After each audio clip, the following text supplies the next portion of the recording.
teman-teman, selamat hari Minggu. Selamat hari Minggu semuanya. Bertemu kembali di ibadah Minggu pagi hari ini dengan tema Tetap Tenang. Dari Lukas 4 ayat 21 sampai 30. Mari kita memulai ibadah dengan menyalakan lilin ibadah yang akan dipimpin oleh Alvaro.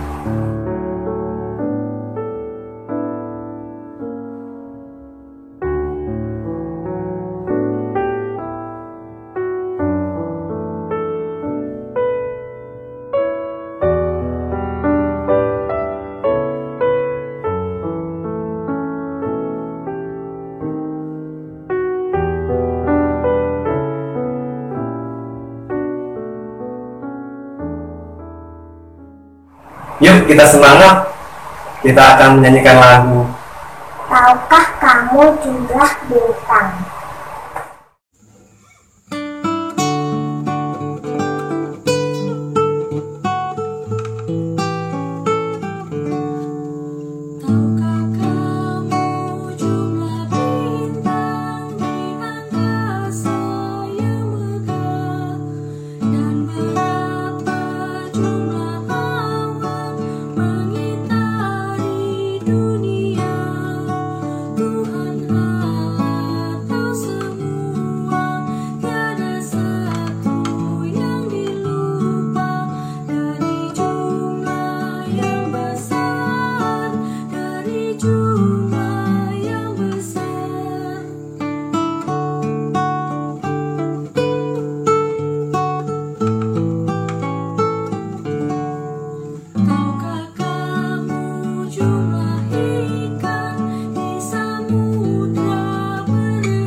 Nah, saatnya sekarang kita akan berdoa pembukaan. Kali ini akan dipimpin oleh Apa? Teman-teman, mari kita berdoa. Tuhan Yesus, terima kasih ya Tuhan, kami sudah dibangunkan dalam keadaan yang sehat. Sebentar akan mau beribadah Tuhan, berkati agar kami mengerti setiap isi firman Tuhan. Dalam nama Tuhan Yesus kami berdoa dan mengucap syukur. Amin. Mari kita angkat kembali pujian yang berjudul Hidup kita yang benar.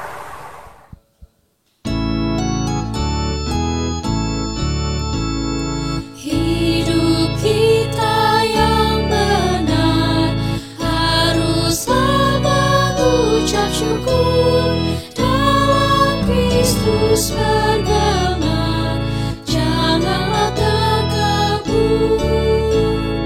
Dalam susah pun senang, dalam segala hal aku bermazmur dan ucap syukur, itu kehendaknya.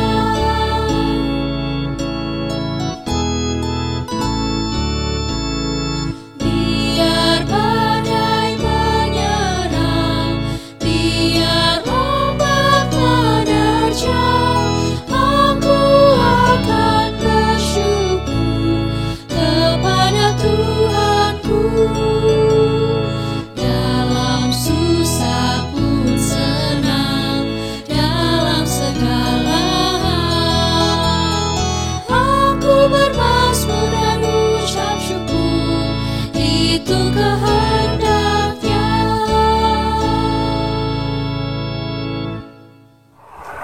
Mari teman-teman kita membaca firman. Lukas 4 ayat 21 sampai 30. yang akan dibaca oleh Arya dan Nala.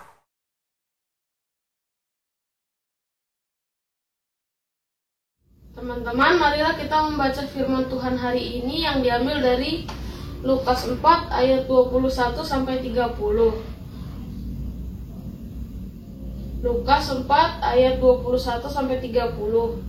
Lalu ia mulai mengajar mereka. Katanya, pada hari ini genaplah nas ini, sewaktu kamu mendengarnya. Dan semua orang itu membenarkan dia, dan mereka heran akan kata-katanya yang indah yang diucapkannya.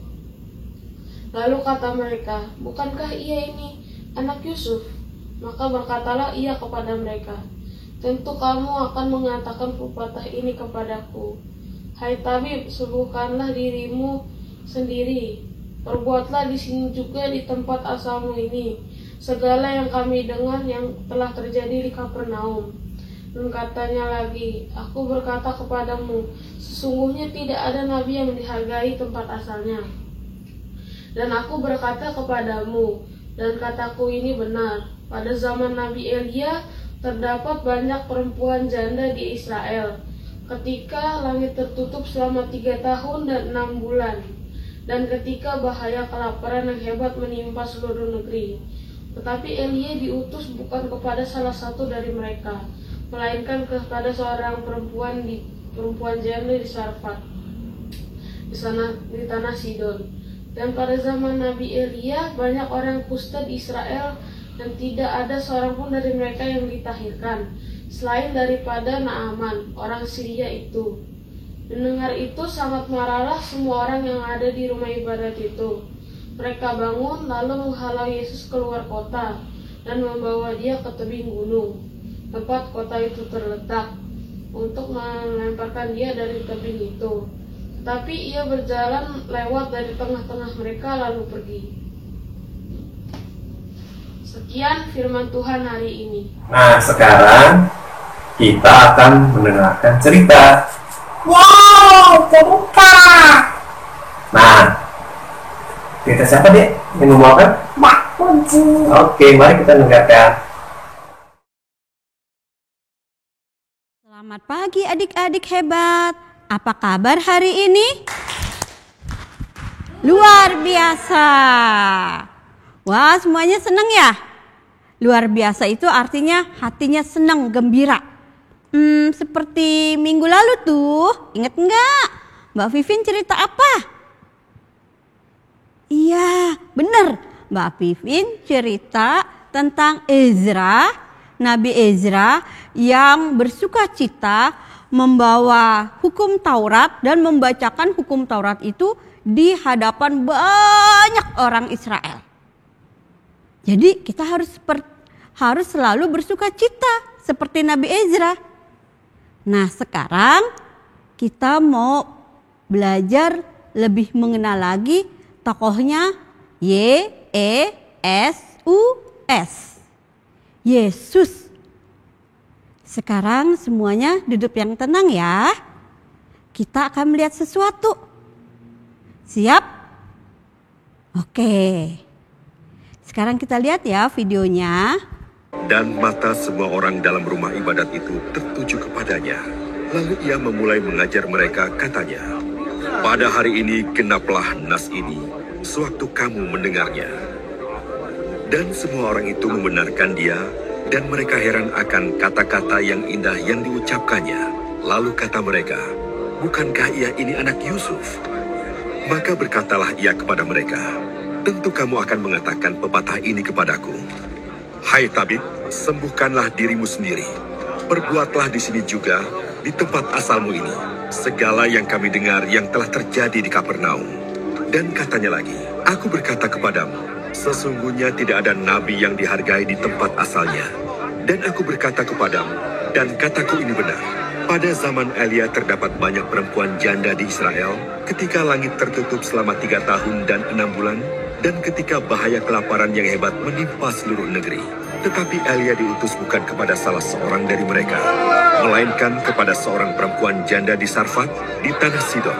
Dan pada zaman Nabi Elisa, banyak orang kusta di Israel, dan tidak ada seorang pun dari mereka yang ditahirkan, selain daripada Naaman, orang Syria itu. Mendengar itu, sangat marahlah semua orang yang di rumah ibadat itu. Mereka bangun, lalu menghalau Yesus keluar kota dan membawa dia ke tebing gunung, tempat kota itu terletak, untuk melemparkan dia dari tebing itu. Tetapi ia berjalan lewat dari tengah-tengah mereka, lalu pergi.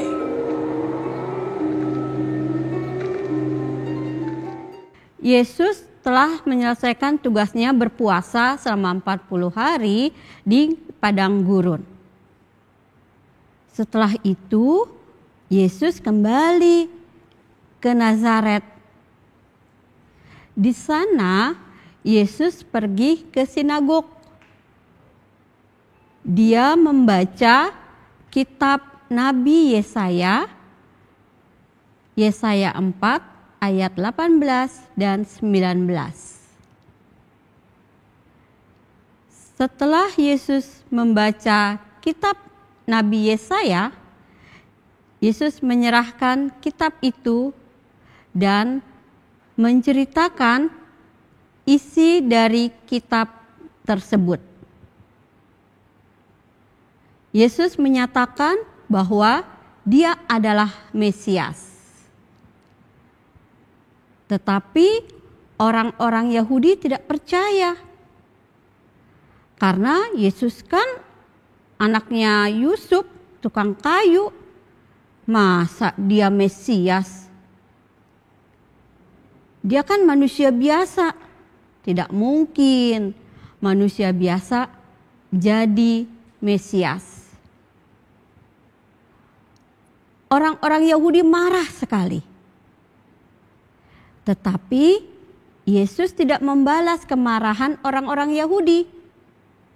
Yesus tenang, diam, dan meninggalkan orang-orang Yahudi itu. Nah, adik-adik, waktu zaman dulu bentuk Alkitabnya itu gulungan seperti ini. Bacanya seperti ini, Yesus bukanya seperti ini. Lalu kalau sudah dilipat, digulung. Ya, digulung seperti ini lagi. Ini Alkitab pada masa Yesus. Membaca Alkitab ini di sinagog, yaitu rumah ibadah orang-orang Yahudi. Nah, adik-adik di rumah pasti semua punya Alkitab seperti ini. Ya kan? Berbentuk buku. Alkitab zaman sekarang bentuknya seperti ini, berbentuk buku.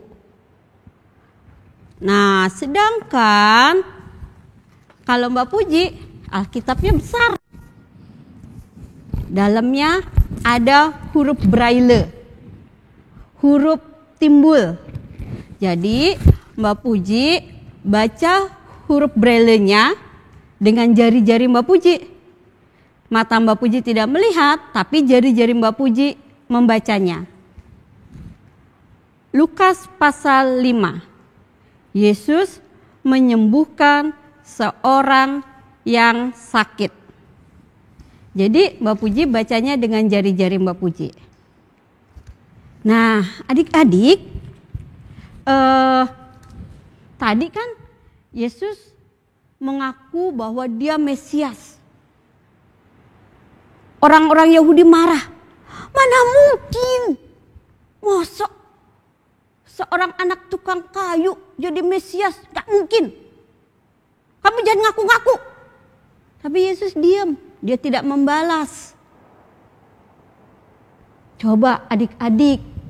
Ada gak ya di antara adik-adik yang kalau keinginannya nih nggak terpenuhi, hujan turun lebat sekali, terus pengen es krim, kata mama, jangan makan es krim, kamu kan lagi nanti kamu batuknya nggak sembuh-sembuh. Mama, aku pokoknya mau es krim sekarang cepetan, sekarang mama cepetan sekarang. Begitu nggak ya? Atau kenapa sih matematikaku nilainya begini 5? Kan aku udah belajar belajarnya iseng-iseng sih. Kenapa sih nilaiku seperti ini? Atau terkadang ada yang kasih contekan dong, contekan.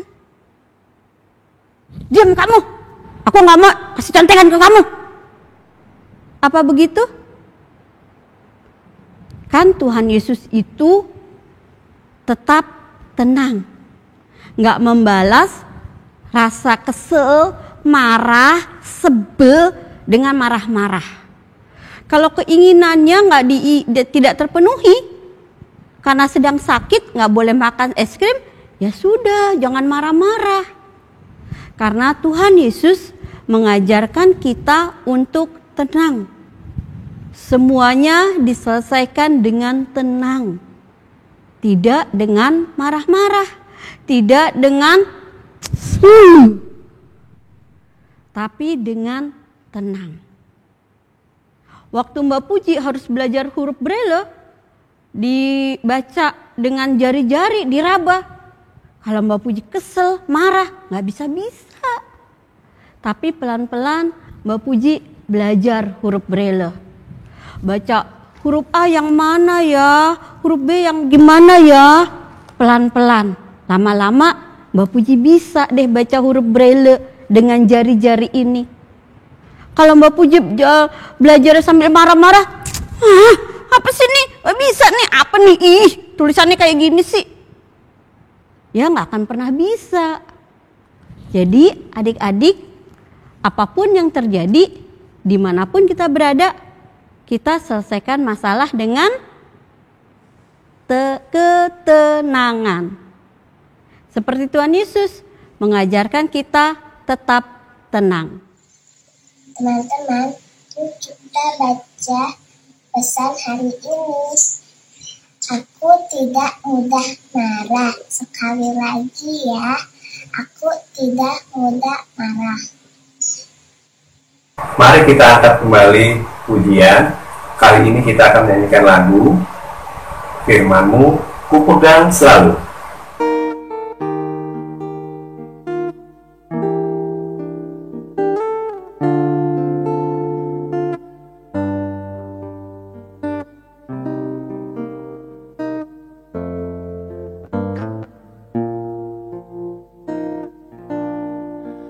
Firman-Mu kupegang selalu, saat duka, saat senang, jalan hidup yang akan datang, tangan Tuhan yang memegang.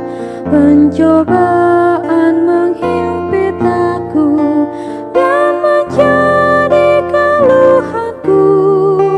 Firman-Mu kupegang selalu, sayapku tempat berteduh. Firman-Mu Tuhan kupegang selalu. Hilanglah keraguanku bila hatiku rasa susah, padamu aku berserah. Firman-Mu kupegang selalu, maka amanlah jiwaku.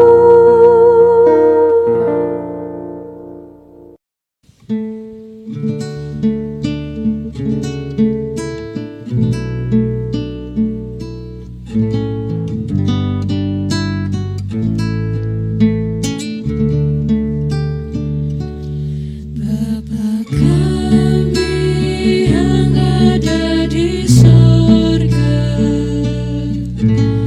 dikuduskanlah nama-Mu, datanglah kerajaan-Mu, jadilah kehendak-Mu di bumi seperti di sorga.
kita pengakuan iman rasuli.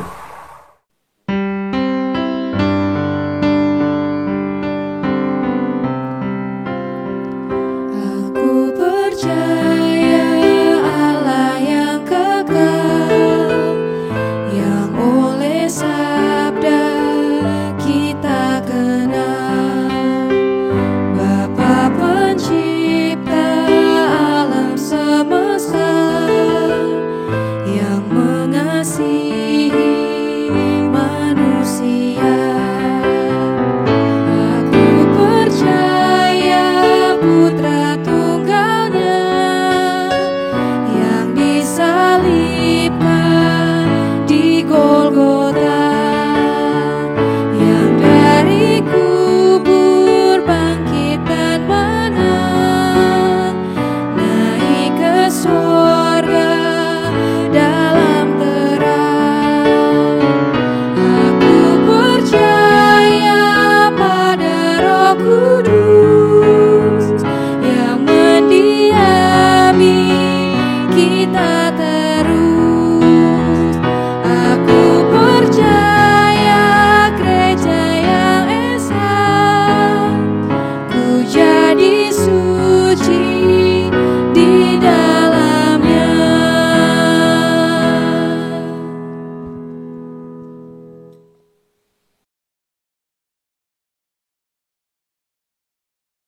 Lalu mari teman-teman kita persembahan dari apapun juga menimpamu. Nah, kita mengumpulkan persembahan, teman-teman juga dapat menitipkan ke papa mama. Nanti papa mama bisa menyerahkannya ke kantor gereja, atau bisa juga dititipkan ke penatua kelompok. Mari kita menyanyikan lagu persembahan yang berjudul Apapun Juga Menimpamu.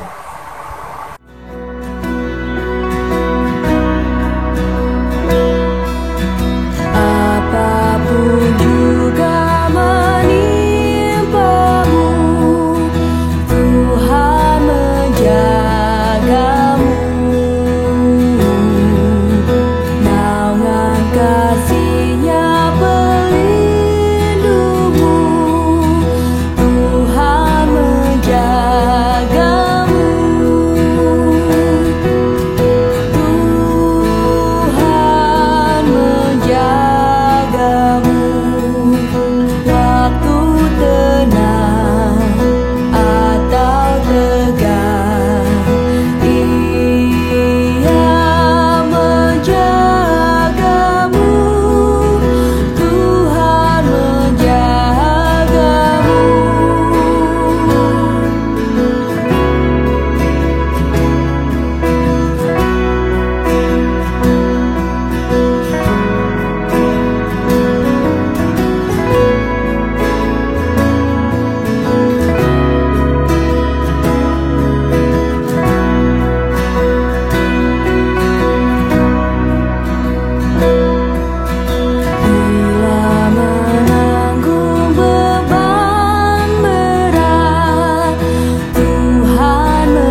Teman-teman, mari kita berdoa syafaat yang dipimpin oleh Penatua Sri Wulandari. Adik-adik yang manis, mari kita satu di dalam doa. Tuhan Yesus, terima kasih atas kesempatan untuk memberikan persembahan syukur. Kiranya Tuhan memberkati persembahan ini agar mendatangkan berkat bagi banyak orang dan juga dapat menjadi sarana pelayanan kami di gereja kami. Tuhan, pada hari Minggu ini kami mendoakan teman-teman kami dan juga diri kami sendiri yang sudah mulai belajar tatap muka. Tuhan memberkati kami semua, jauhkanlah kami dari virus corona. Tuhan berikan kesehatan, kesetiaan kami dalam belajar. Tuhan berkati juga Bapak Ibu guru kami yang senantiasa mengajar kami dengan baik. Berikanlah mereka kesehatan, kekuatan, kesabaran dalam mengajar kami. Berikanlah juga kesehatan bagi kedua orang tua kami, ibu kami yang selalu mendampingi kami, juga ayah kami yang bekerja untuk mencukupi segala kebutuhan kami. Kami berdoa juga untuk gereja Tuhan di Indonesia, khususnya di Gereja Kristen Jawa. Biarlah Bapak Ibu Pendeta, Bapak Ibu Penatua dan Diaken, serta kakak-kakak pelayan Komisi Anak dimampukan untuk mengembalakan jemaat Tuhan di tempat ini, agar kami semua dapat bersaksi dan menjadi berkat serta terang di lingkungan sekitar kami. Kami berdoa untuk pemimpin bangsa kami mulai dari pusat sampai di pelosok-pelosok negeri. Berikanlah mereka hikmat dan kebijaksanaan serta rasa takut akan Tuhan, agar mereka benar-benar dapat bertugas dan bertanggung jawab untuk memberikan perlindungan, keadilan, kesejahteraan bagi seluruh bangsa Indonesia. Kabulkanlah doa syukur kami ya Bapa, yang kami naikkan kepadamu hanya di dalam satu nama, Tuhan kami Yesus Kristus. Amin.